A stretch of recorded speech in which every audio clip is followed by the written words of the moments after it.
Одиночное путешествие – это всегда диалог с самим собой. Сегодня я покажу, что помогает мне вести этот диалог. Привет, друзья, я в Китае, без оператора. 7 вещей, которые спасут ваш контент. Для тех, кто не знает, меня зовут Фовеныч. Мой канал посвящен путешествиям человека, среда и техника. И в этом видео я разберу каждый предмет в моем рюкзаке, который я брал с собой. Ну и дам китайские лайфхаки и расскажу, что категорически нельзя брать в Китай. Вокруг ни одного человека из моей команды, только я, рюкзак и камера. Казалось, сложно бы, но на самом деле Китай – идеальное место для соло-съемки. Если знать, что взять и как подготовиться. Итак, друзья, Китай и я. Как я снимал этот контент в одиночку. Если готовы, поехали. Смартфон как холст. iPhone Pro Max. Это мощный инструмент и настоящая мыльница нового поколения. С ним не нужно таскать тяжелые тушки, а качество картинки позволяет печатать снимки на большие форматы. Скажете вы, это все ерунда, не сравнится с профессиональными фотоаппаратами. Да, соглашусь, друзья. Но что касается ведения блога и даже размещения на такой площадке, как Flickr, по моему опыту и по опыту людей, которые это делали и получали обратную связь от людей, этого более чем достаточно для социальных сетей. Дальше добавьте к нему компактный свет, компактные радиомикрофоны, и вы сможете рисовать светом даже в сумраке китайских храмов, которых я посещал немало, или вечерних переулков города. Это практически становится маленькой портативной студией в кармане. Ну, добавьте сюда iPad, и вы получаете полностью автономную систему влогера. Первое. Камера. Мой основной набор в этой поездке – это iPhone. Я намеренно не брал с собой цифровые камеры. Единственное, что было, это пленочные камеры, Миноксы, но про них отдельный выпуск. Посмотрите, кому интересно. Вы знаете, что половина успеха любого видео занимает не только сама картинка, а это звук. Более того, я скажу, что рост канала моего начался именно тогда, когда я начал экспериментировать с разными микрофонами. У меня есть выпуски, посвященные микрофонам Rode, как я его переделал для съемки на iPhone свой старый. Есть видео, посвященное профессиональной петличке Apogee. Ну и в эту поездку я брал другой микрофон. Петличка, конечно, интересна, но она требует или рекордера, или постоянно возиться с этими шнурами. Поэтому в эту поездку я отказался от петлички и взял с собой радиосистему. Китай очень шумный, друзья, поэтому уличные динамики, которые постоянно кричат из каждых ларьков, из магазинов, будки, автоматы, тоже разговаривают всегда.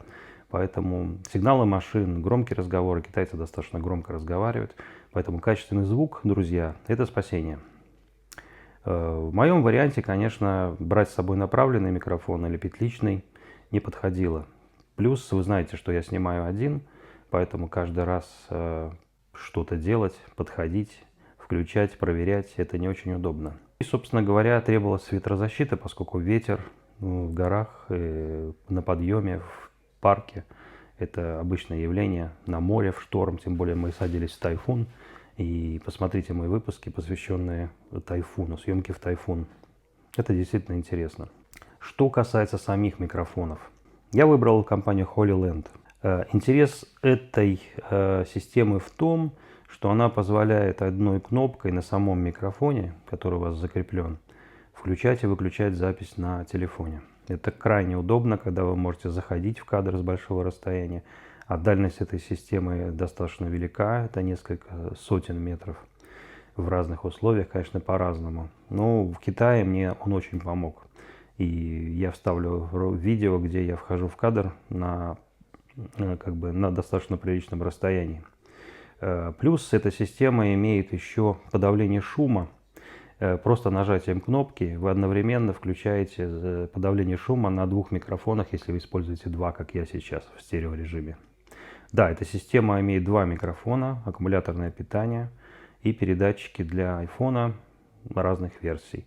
Также я выбирал версию комбо, которая идет с блоком передатчика для видеокамеры, но поскольку я видеокамерой не пользовался, а использовал именно потому эту систему, потому что в ней емкость аккумулятора в 3 раза больше самого блока основного зарядки, чем в обычной версии для мобильных телефонов. Все, что от меня требовалось, это поставить на штатив свой телефон, выбрать место, где я вхожу в кадр, нажать кнопку на микрофоне, и все, запись пошла. Обращаю внимание, друзья, что существуют версии HoloLens, где сами приемники, передатчики пишут в себя запись. Это крайне удобно, поэтому если вы хотите, чтобы запись сохранялась не в телефоне, а в самих этих передатчиках, приемниках, то и существует другая версия. Ну и, соответственно, все это питается и заряжается от стандарта USB-C, универсального стандарта, который практически везде используется. И обращаю внимание на то, что эти микрофоны, передатчики, приемники работают на собственных частотах, поэтому это не Bluetooth микрофоны, которые недорогие, продаются на рынке достаточно в большом количестве. А как раз то, что они работают на разных частотах, позволяет им работать без шумов. Даже в местах в городе, где я снимал, никаких помех никогда не было. Они работают на собственных частотах, ну и, собственно говоря, со своими собственными алгоритмами. Точка опоры. Штатив. Штатив – это моя вторая рука, друзья. В Китае я взял с собой несколько штативов, которые мне позволили сделать интересные кадры. Для одиночного путешественника штатив – это лучший друг. Я использовал уланцы с магнитным креплением и резиновыми ножками. Это 2 штатива, которые мне подарили радость путешествия и записи влогов. Эти штативы можно зацепить и за перилы, и за ветку, и за забор. И камера будет стоять абсолютно мертво. Что это дает? Это дает полную свободу творчества автору и экспериментами с различных ракурсов, которые вы можете посмотреть в этом видео. Ну а компактные штативы разных типов позволяют снимать с низкой точки, добавляя драматизма и перспективы даже самому простому сюжету. Попробуйте, и вам понравится. Первое, что это, конечно, резиновый штатив, который можно обмотать вокруг веток, вокруг каких-то заборов. Он достаточно эластичный, не повреждает растения. Ну и позволяет вам проявить такую же гибкость, как осьминог. Также я использовал магнитный штатив, который очень удобен. Его можно использовать как настольный штатив, можно разворачивать в обе стороны и даже крепить к вертикальным поверхностям, горизонтальным, в том числе и к деревьям. Обратите внимание, это одно из самых интересных устройств, которые за последнее время попадали в мои руки. Этот штатив практически всегда был с собой. Он очень легкий, меньше 100 грамм и на магните. Этот штатив действительно я испытывал еще до поездки в Китай, и он произвел на меня очень сильное впечатление своей универсальностью. То есть я попробовал съемки и с верхней точки, и съемки, закрепляя его на деревья. То есть практически одним единственным вот этим штативом можно решить все ваши вопросы, кроме случая, когда вы находитесь на открытом пространстве. В этом случае вам понадобится нечто подобное компактному штативу на одной ноге. Ну, как бы внизу треножник, а сверху палка. Таких штативов сейчас множество на рынке. И я сейчас планирую тоже один из таких штативов разобрать на тесте. Вы могли видеть съемку на подобный штатив у меня здесь в Лахте, где я снимал ролик, посвященный лесу. Так что, если кому интересно, можете посмотреть. От себя скажу, что китайцы практически все используют такой штатив, который помещается в карман, который раскладывается как палка. Ну, грубо говоря, это некое подобие селфи-палки, которая имеет внизу треножник. И несмотря на то, что я скептически относился к этим штативам раньше, потому что они такие все жидкие были, хлипкие, сейчас технологически они значительно улучшились. И особенно если вы снимаете с айфона с магнитными держателями, они стали еще более компактными и позволяют вам вот этот карманный штатив, который вы можете установить практически на любой поверхности и высотой до чуть ли не 2 метров. Что касается гибкой треноги, могу сказать, что это тоже штатив, который я с собой брал. Использовал ее крайне редко, потому что в парке я снимал в основном с рук с помощью магнитного штатива. И единственное, когда он мне потребовался, это когда я снимал выпуск, посвященный парку «Олень повернул голову», ночная съемка, и мне потребовался штатив для пленочной камеры. И тогда я использовал этот резиновый штатив. Но в любом случае этот резиновый штатив, он пригодится. Вопрос, брать его с головой или без, открытый вопрос. Но для меня он, в принципе, закрыт. Почему? Если у вас есть комбинация, вот этот магнитный штатив, который, кстати, имеет аркосвис крепления, и возможность закрепить его на любом другом штативе с винтом или 3/4 дюйма, или 3/8 дюйма, 1/4 дюйма. Так вот, достаточно завинтить на резиновый штатив вот этот магнитный, и вы получаете практически то же самое аналог головы. Поскольку гибкие ноги регулируются, вы можете менять углы за счет самих ног. Голова, в принципе, в этих случаях, ну, по моему мнению, по опыту, она не нужна. Теперь, что касается еще вариантов штативов. У меня есть еще суперкомпактные треножники, штативы, которые, по большому счету, оказались ненужные в этой ситуации. И практически 2 штативами можно было бы обойтись, что, в принципе, я и сделал. Эта поездка была 3 недели, и за 3 недели я не испытывал никаких сложностей при съемке. Единственное, я говорю, повторюсь еще раз, случаи с открытыми пространствами, где вам нужно установить, скажем так, этот маленький ваш штатив на большой высоте. Но таких мест я старался не то что избегать, но я находил все равно варианты, как снять это. Если бы со мной была еще вот эта раздвижная такая треножная палка, то тогда этот вопрос был бы закрыт. Надеюсь, что это будет вам полезно. Теперь, что касается света. Свет требуется там, где вы в темное время суток снимаете сами себя или подсвечиваете какие-то объекты, которые находятся в низкой освещенности. Современные телефоны, в том числе и мой iPhone, снимает при низкой освещенности очень прилично, с регулировками, но существуют и художественные аспекты, и, собственно говоря, возможности уменьшить количество шума с помощью внешнего света. Я брал компактный свет от Ulanzi, такой маленький, но он оказался очень маломощным, светил на расстоянии всего порядка метра.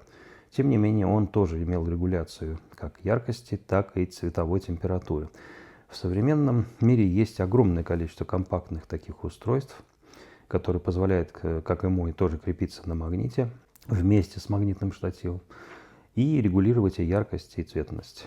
Цвет, конечно, свет при съемке влога, конечно, очень важен. Энергия и защита. Ничто так не портит кадр, как разряженный телефон или запаренные карты памяти. Powerbank в герметичном чехле – это страховка от неожиданностей, особенно во влажном тропическом климате. Питание и хранение. Поскольку я занимался съемкой на iPhone и хранил все внутри памяти iPhone, предварительно был начищен, мне, в принципе, на 3 недели хватило объема. В случае же, если вам этого не хватает, тогда это можно сохранять как в облаках, в сервисах, или использовать какое-то внешнее устройство.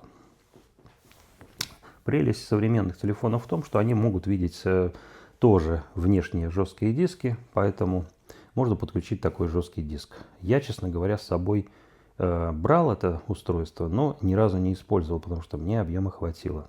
Кому интересно, можете посмотреть мой ролик про вот одно из таких универсальных устройств, которое сочетает в себе как жесткий диск, так и возможность подключения к сети через провод, подключения наушников, он же карт-ридер и прочее, прочее, прочее. Компания очень интересная. Посмотрите мой выпуск. Теперь, что касается питания. Powerbank. Здесь есть аспекты, очень интересные для Китая. Если вы летите самолетом, то недавние требования к безопасности позволяют и запрещают вам использовать пауэрбанки, которые не имеют сертификации, так называемой CCC. Я об этом знал, читал, и о ограничениях по емкости, поэтому проверьте обязательно емкость и соответствие сертификату. Если вы уже понимаете, что у вас такого нет, не берите его с собой, потому что у вас его изымут на при посадке в самолет.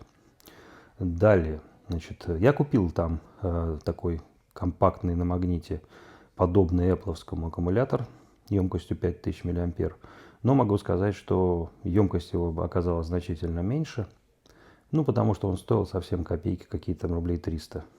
И плюс он заряжал очень медленно. Он заряжал там за полчаса там по 1-2%. Поэтому в любом случае, если вы реально хотите использовать внешний аккумулятор, то один вариант – это искать какой-то мощной сертификации, брать на прокат то, что там есть тоже в Китае, очень много пунктов для прокатов именно пауэрбанков. Или, в принципе, использовать телефон, который с хорошей батареей. У меня был новый телефон практически год, поэтому могу сказать так, его хватало практически на день съемок.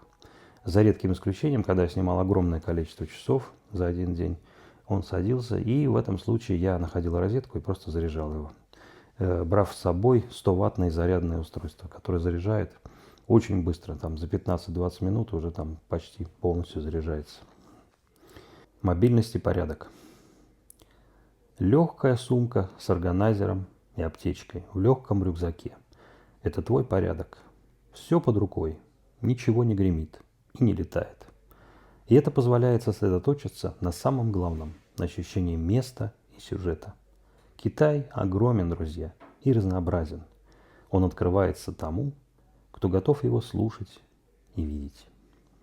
Еще один важный аспект при съемках путешествиях. Когда идет дождь, а мы попадали в такие сильные дожди, микрофоны, слава богу, мои пережили эти дожди. И особенно, кстати, здесь в Питере мы снимали на болоте с Павлом Мартом. Посмотрите выпуск, когда мы попали совершенно в штормовой дождь и снимали, и записывали и видео, и фото. И что из этого вышло? И аккумуляторы, кстати, и микрофоны, в принципе, выжили. В отличие от телефона Павла Марта, который погиб. Так вот, для того, чтобы этого не произошло, и для того, чтобы использовать при съемке без повреждений технику, разумеется, нужен герметичный чехол. В Китае я использовал для этого полиэтиленовый пакет, но эта штука без клапана, поэтому все это запотевает и приходилось каждый раз протирать. Обязательно берите с собой не влажные, говорю, а такие микрофибры. И берите их множество, потому что протирать вам придется технику. Герметичные чехлы – это отдельная тема, поэтому я планирую записать вам разбор каких-то боксов или там герметичных чехлов. Ну и проще, наверное, спросить у вас, какие вы используете герметичные устройства для съемки в дождь или под водой. Представьте себе, что вы записали ролик, вы чувствовали себя свободно, легко запускали звук, запись микрофона, все это записали, красивые виды, фотографии. А дальше вы должны на месте, там, где в путешествии, все это смонтировать и выложить в сеть. Понятно, что можно было так же, как и я, дождаться прилета назад, не использовать время отдыха и путешествия для монтажа, но во многих случаях, в принципе, желательно, конечно, сделать это на месте. И в этом случае большинство блогеров используют портативные компьютеры, ноутбуки. Я за свою карьеру, можно сказать, блогера с самого начала использовал уже монтаж на планшете iPad Pro. iPad Pro с eSIM – это твой мобильный офис и точка входа в мир. Через него можно не только смотреть отснятое, но и быстро выгружать контент, редактировать, отправлять его в мир, следить за картами, находить себя в том месте, где вы находитесь, узнавать новое через запросы поиска. Ну а с eSIM ты всегда на связи, даже без местной сим-карты. Как только вышел 12.9, первая версия и вторая версия iPad Pro, я это купил. И после этого возвращаться на монтаж на обычном MacBook, которых у меня было там пару штук уже, я не стал. Потому что преимущество для меня, это лично мое отношение к монтажу, планшетный монтаж для меня считаю более интересный. Я понимаю, что есть какие-то некоторые ограничения, но ограничения касаются в первую очередь программного обеспечения. Для тех, кто интересуется, как я осуществляю, я скажу, что это программа LumaFusion. Это одна из самых лучших профессиональных программ для монтажа на планшете.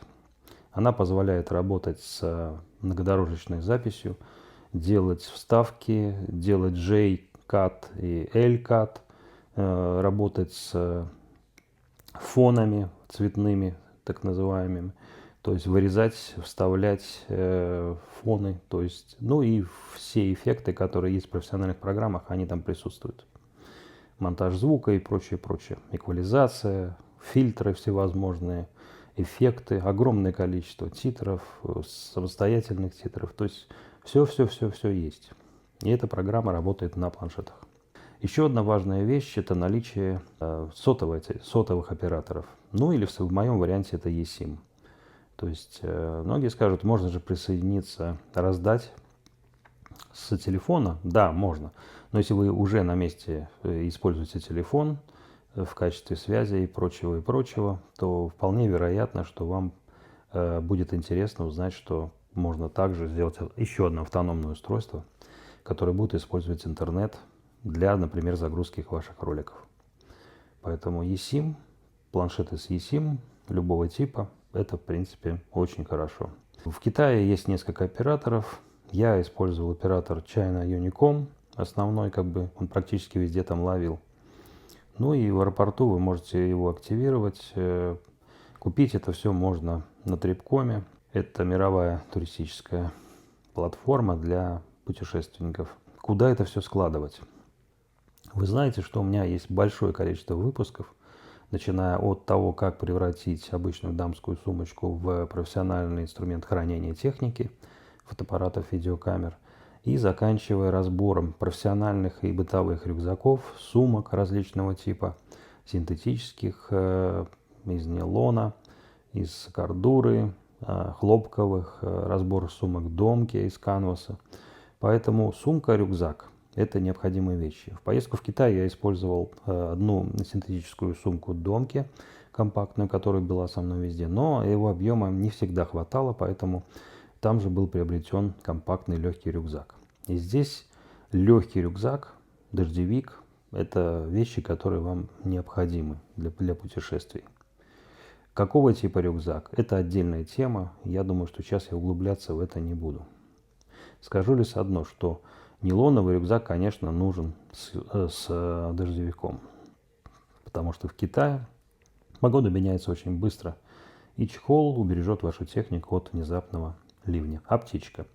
Возьмите также пластырь, антисептик, средства от укачивания в поездках. Ну и прочие нужные вещи. Вы знаете, собирать аптечки – это не очень моя тема. Значит, теперь, что касается удобства перемещения и вообще особенностей Китая. Первое, что бы я бы рекомендовал, это, конечно, поскольку система оплаты в Китае самая популярная через встроенные электронные приложения, это Alipay или WeChat Pay. WeChat, конечно, нужно подтвердить через какого-то вашего знакомого или друга, который находится в Китае. У меня он был когда-то активирован, но потом заброшен. Поэтому я открыл и зарегистрировал Alipay. Alipay мы удобно расплачиваетесь практически в любом месте, с телефона на телефон, если где-то что-то покупаете, через QR-коды. То есть это наиболее удобная система оплаты. Также карты. Значит, карты, которые работают российские, это те, которые работают с китайским банком. И один банк в России, я не буду сейчас его рекламировать, но могу сказать так, что этот банк работает с этими картами. Если вы оформите карту в юанях в этом банке, то вы этой картой сможете пользоваться практически во всех ресторанах и прочих местах, где принимают карты. Это очень удобно, потому что вы можете конвертировать прямо внутри приложения вашего, например, рубли в юани и потом расплачиваться юанями по очень хорошему курсу. Теперь, друзья, что не нужно брать с собой в Китай. Первое, что я сказал бы, это оставьте дома все ваши дроны. В Китае строгие запреты на полеты в городах и туристических зонах. Штрафы очень большие, ну и чтобы себе обезопасить от всяких приключений, я не рекомендую брать в Китай дрон. Что касается зарядных устройств и стандартов электричества в Китае, есть разные типы розеток, но в большинстве гостиниц всегда абсолютно универсальные стоят розетки, которые принимают так английские вилки, как американские вилки, японские, российские, какие угодно. Поэтому, если у вас с этим какая-то беда, вы можете взять с собой универсальный переходник. Они продаются в интернете, но, изучив вопрос, во всех гостиницах стоят такие розетки обычные, поэтому переходник мне не понадобился. В крайнем даже случае, если он вам понадобится, вы в любом магазине свободно купите эту штуковину. Вот такой получился, друзья, набор у вас с нами. А что для вас важнее в путешествии, друзья? Запечатлеть все на камеру или просто прожить этот момент без гаджетов? В Китае главное не бояться чувствовать ритм города и природы. И помни, что главный секрет – это не количество объективов, а умение видеть цвет и композицию. Надеюсь, друзья, эти советы пригодятся в твоем творческом пути. И если остались у вас вопросы, задавайте, обсудим. Пишите в комментариях, были ли вы в Китае, чтобы вы еще добавили в этот список. Подписывайтесь. В следующем видео разберу, как выкладывать эти фотографии и видео во Flickr, чтобы их заметили. Пока.